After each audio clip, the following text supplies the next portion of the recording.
So one of the challenges of wintertime is that all the animals need to be somewhat separated because I have to feed them all separate. They all have different feeding requirements, and yet they all need access to water. I've had to figure out ways to subdivide these pastures to allow everybody to have access to water, but then allow me to give grain to the cows, have the horses have access to their grain and their horse barns, and the sheep have access to the sheep hut and just hay. So they all have very different requirements, but they all need one common thing, and that's water.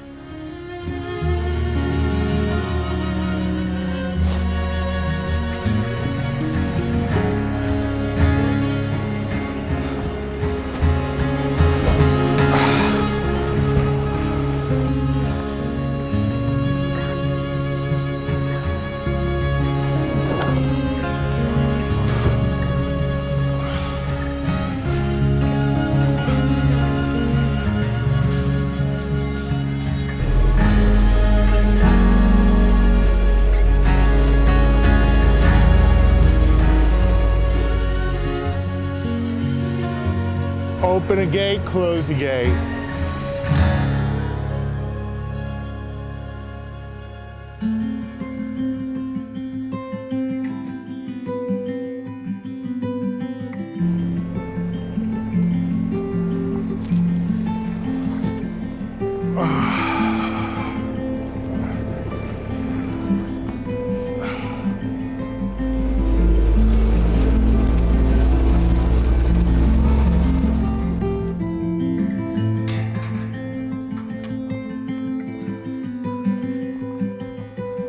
Hey guys! Anybody gonna get birth tonight? Let's see. You've had a baby, you're not gonna have a baby. You're a question mark, you two have had it. So I got 2 question marks, 3 definite no's, and 3 had it. All right, buddy, see you in the morning.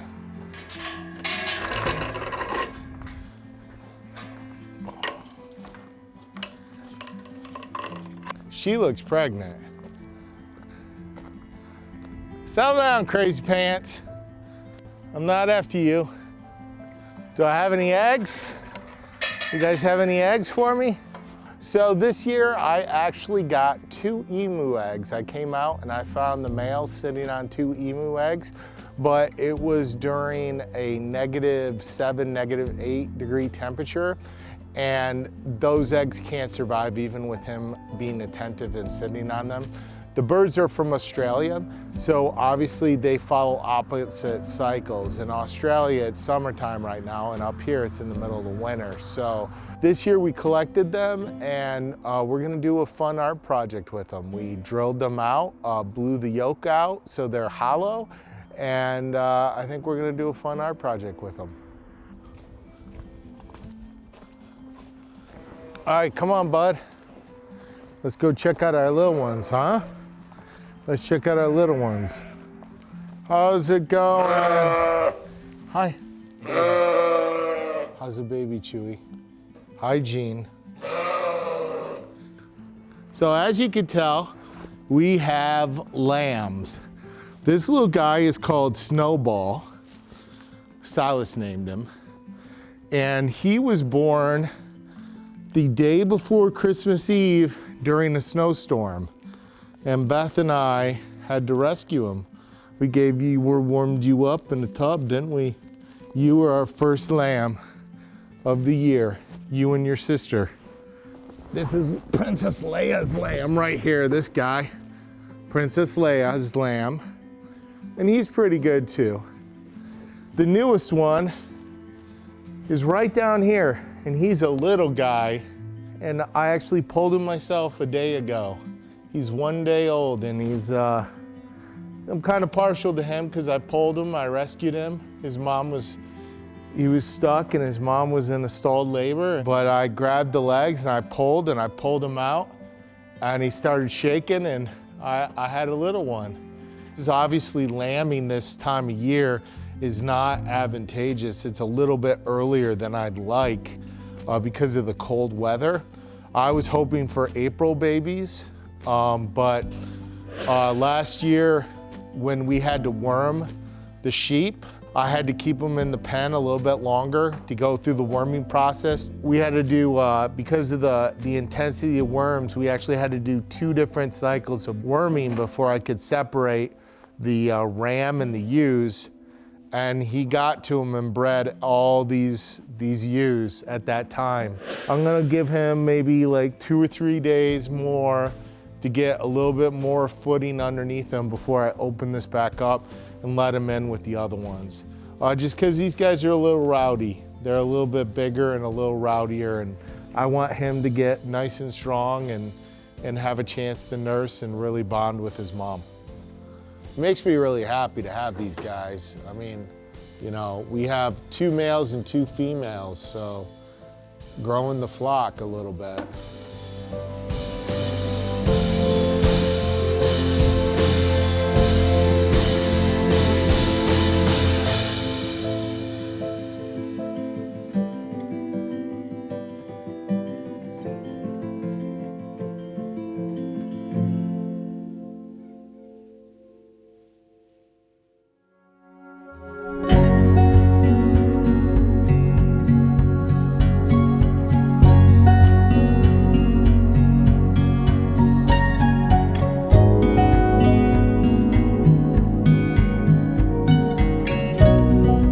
So we have some new indoor friends with us right now.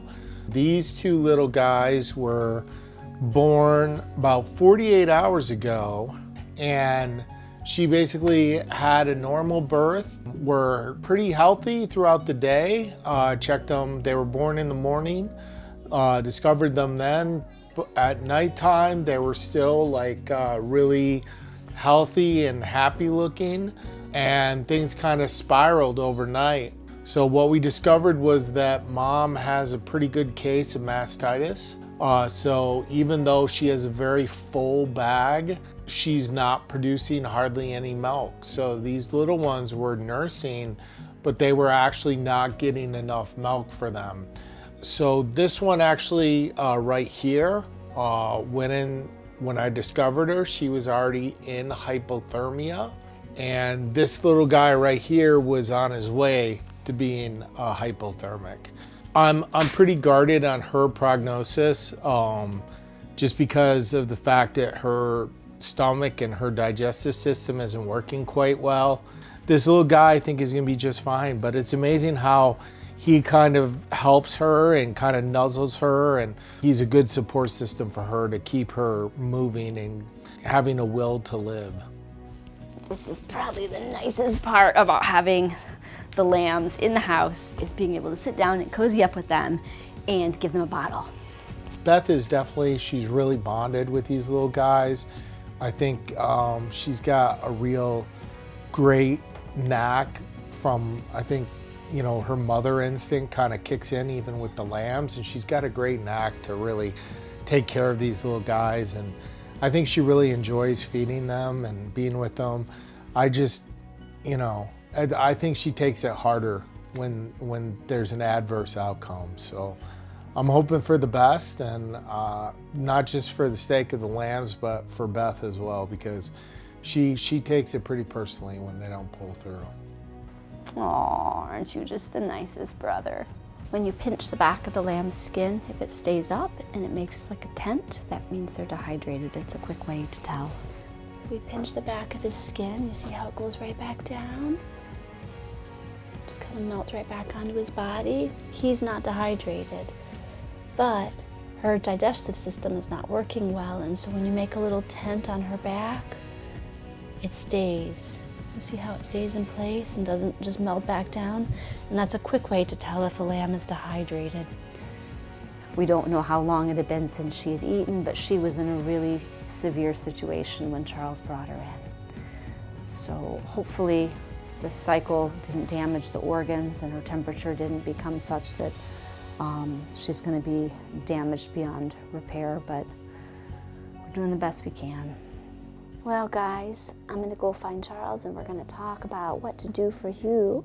And then we're gonna get you some clean towels and tuck you in for bed. It's getting to be that time of night.